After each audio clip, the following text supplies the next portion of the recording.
I am Reed. I am 27, just an average dude. I've made tons of money mistakes in my 20s, and now I want to share everything I've learned to help you take control of your finances and your life. Let me paint you a picture. It is 2 a.m. and you are scrolling through your phone in bed. You've had a long day at work and you are feeling that familiar knot in your stomach, the one that shows up every time you check your bank account, so you don't T-check it, you just put your phone down and try to sleep. But you can T because somewhere in the back of your mind, you know your bank account is hovering near zero, you know rent is due in a week, you know that credit card bill is coming. And you have no idea how you are going to cover it all. So you do what most people in their 20s do. You open DoorDash and order 20 bucks worth of food because at least that makes you feel better for 15 minutes. I've been there, I lived that life for years, and I am here to tell you it is not your fault, but it is your responsibility to fix it. The first trap I want to talk about is what I call the entry-level illusion. You finally graduate college or trade school or whatever path you took. You land your first real job, that first real paycheck hits your account, and you feel like a king. Because compared to what you were making at your part-time retail job or your work-study gig, this feels like a fortune. I remember this feeling so clearly. When I got my first job as a first responder, I looked at that direct deposit and I thought I had made it. I thought I was finally on my way. But here's the thing, nobody tells you society has already built a machine designed to suck that money right back out of your hands. The moment that money hits your account, there are 1,000 systems waiting to take it from you. Let me back up a little and tell you my story. I grew up with a single working mom. She worked her ass off just to keep food on the table. I knew from a young age that if I wanted to go to college, I had to figure it out myself. My mom was going to be able to pay for it. So I enlisted in the Army National Guard that paid for my tuition. But here's the thing, even with tuition covered, I was still broke.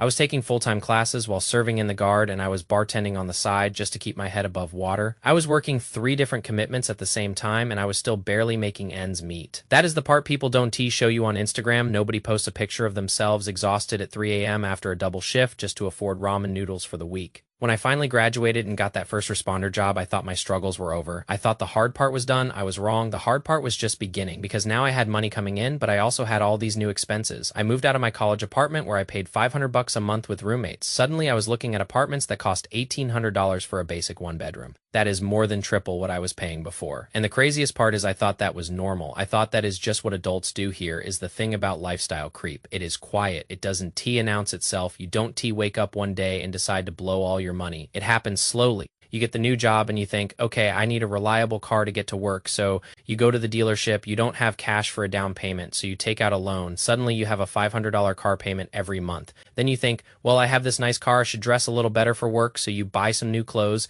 Then you think my apartment looks kind of empty, I should get some nicer furniture, so you finance a furniture set. Then you think I am working hard, I deserve to treat myself, so you start ordering DoorDash 3 times a week. Before you know it, your whole paycheck is spoken for and you have no idea where it went. I see this all the time in my profession. New first responders come in making good money, and within 3 months they have a brand new 2026 Toyota Tundra or a Ram 1500 Laramie parked in the lot. They re-driving $40,000 trucks on a salary that hasn't even had time to build yet. And I get it, I really do. When you spend your whole life feeling broke, you want something that makes you feel successful. You want people to see you and think, wow, they made it. But here is the hard truth I had to learn. Nobody cares what you drive. Nobody cares what watch you are wearing. Nobody cares about your apartment decor. The only person keeping score is you, and you are keeping score using the wrong metrics. Let me break down the math for you in a way that actually matters. That extra $500 a month you are spending on a nicer apartment instead of a basic one that is $6,000 a year. $6,000, do you know what that money could be doing? That could be your entire emergency fund in just a few months. That could be a fully funded Roth IRA for the year. That could be the down payment on a rental property in 5 years. That $500 a month isn't just money you are spending. It is money you are stealing from your future self. Every single dollar matters. I cannot stress this enough. The difference between living paycheck to paycheck and having real financial breathing room is often just a few $100s a month. A few $100s that you are probably spending on things that don't actually make you happier. I live by something I call the 1-year lag rule. Here's how it works. Whenever you get a raise or a promotion, you live exactly like you did before for 1 full year. You don't upgrade your lifestyle. You don't buy a new car. You don't move into a nicer apartment. You keep your same broke student lifestyle for 12 months. And during that year, you put every single dollar of that raise into savings and investments. Do this once and you be light years ahead of everyone your age. Do this consistently throughout your 20s and you be financially free before you are 40. It sounds simple because it is simple, but simple doesn't mean easy. It takes discipline. It takes saying no to things you want right now so you can say yes to things you want later. Now, let's talk about subscriptions and convenience, because this is where they really get you. We live in an era where every single thing in your life can be turned into a subscription. Netflix, Hulu, Disney+, Apple Music, Spotify, Amazon, Prime, DoorDash, Uber Eats, gym memberships you don't use. The list goes on forever. And each one of these is taking a little bite out of your bank account every single month. Individually, they seem small. What is 10 bucks for Netflix? What is 15 bucks for Spotify? But when you add them all up, you are probably spending somewhere between $100 and $300 a month on subscriptions you barely think about. That is $1,200 to $3,600 a year for stuff you don't even use. And here's the psychological trick they replaying. These companies specifically target people in their 20s because they know that is when you establish brand loyalty. If they can get you hooked on DoorDash at 22, you are going to be a DoorDash customer for life.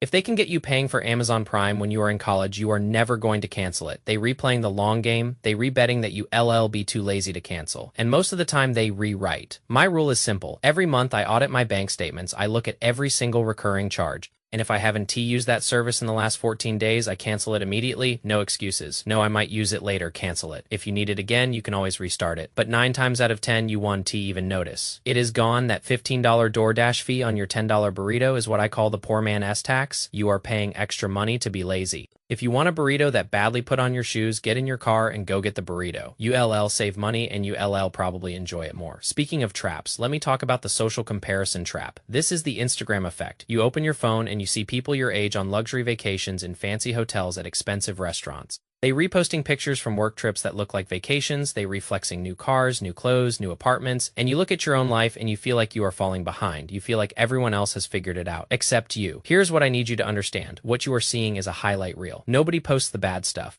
Nobody posts the picture of their credit card statement with $20,000 in debt. Nobody posts the picture of them crying in their car because they can afford their rent. Nobody posts the anxiety they feel every time their phone rings because they think it is a debt collector. You are comparing your behind the scenes to everyone else. Highlight reel, and that is a game you will always lose. I remember when I was at my lowest point financially, I had credit card debt I couldn't pay off, I was living paycheck to paycheck, I was working 3 different things just to stay afloat, and I would scroll through social media and see these people who look like they had everything figured out, and I felt like such a failure. But here's what I learned later. Most of those people are drowning. They keeping up appearances with money they don't have. They refinancing their lifestyle with high-interest credit card debt. They look rich, but they one missed paycheck away from complete disaster. Meanwhile, I was grinding. I was working hard. I was paying off my debt. I was building something real. And that is the part that doesn't get likes on Instagram. This reminds me of something from my gaming days. In Call of Duty, everyone wants that Master Prestige emblem. Everyone wants to show off that they hit the highest rank. But nobody wants to talk about the hundreds of hours of grinding it takes to get there. Nobody talks about the losses, the respawns, the frustration. They just want the reward at the end. Financial freedom is exactly the same. Everyone wants to be rich. Nobody wants to grind. Nobody wants to say no to eating out. Nobody wants to drive a beater car for 3 years while they save up. Nobody wants to live with roommates after 30. But that is what it takes. The luxury lifestyle is the emblem at the end. The grind is the actual game, and most people quit before they get there. Let me talk about the education and safe career path trap, because this one hits close to home. We grew up being told that if you go to college, get a degree, and find a stable job, you'll be set for life. That was the promise. That was the deal. And for our parents' generation, that deal actually worked. But the rules changed while we were still in the loading screen. The job market today is brutal. AI is replacing jobs at a rate nobody predicted. Even traditionally safe careers are at risk. My profession as a first responder is relatively stable, but I still don't take it for granted. I know that the economy can shift. I know that companies can downsize. I know that nothing is guaranteed. The definition of being rich has completely changed, in my opinion. Being rich isn't about having a luxury car or a big house. Being rich is having the ability to say no. Being rich is having a 6-month emergency fund in the bank so that when your boss treats you like garbage, you can quit on the spot and walk out the door without panic. Being rich is having enough savings that you can take a lower paying job that makes you happier. Being rich is having the freedom to make decisions based on what you want, not what you need. That is real wealth. And you don't need a high salary to get there. You need discipline, you need a plan, and you need to start. Now, the 50-30-20 rule is the framework I live by. 50% of your income goes to needs, rent, utilities, groceries, minimum debt payments. 30% goes to wants, eating out, entertainment, hobbies, subscriptions. 20% goes to savings and investments. If you can stick to this simple formula, you will never be broke. But here's the part most people miss. That 20% savings isn't optional. It is non-negotiable. You pay your future self before you pay anyone else. Before you buy takeout, before you buy new clothes, before you buy anything, your future self gets paid first. I am 27 years old. I make a solid income, but I don't live like it. I drive a paid-off car. I live in a modest apartment. I cook most of my meals at home. I invest aggressively. And you know what? I don't care what people think about it because I am not playing their game. I am playing my own game. And my goal isn't to look rich in my 20s. My goal is to be actually rich in my 40s. I am willing to be uncomfortable now so that I can be free later. And I think that is the mindset shift that most people in our generation need to make. So here's my challenge to you. I want you to think about one thing. What is the one expense in your life right now that you you shouldn't be paying for? What is that subscription you forgot about? What is that monthly payment that is eating away at your future? Find it, cancel it, take that money and put it into a high-yield savings account. Start building your emergency fund. Start building your freedom. One small decision at a time. You got this. Peace.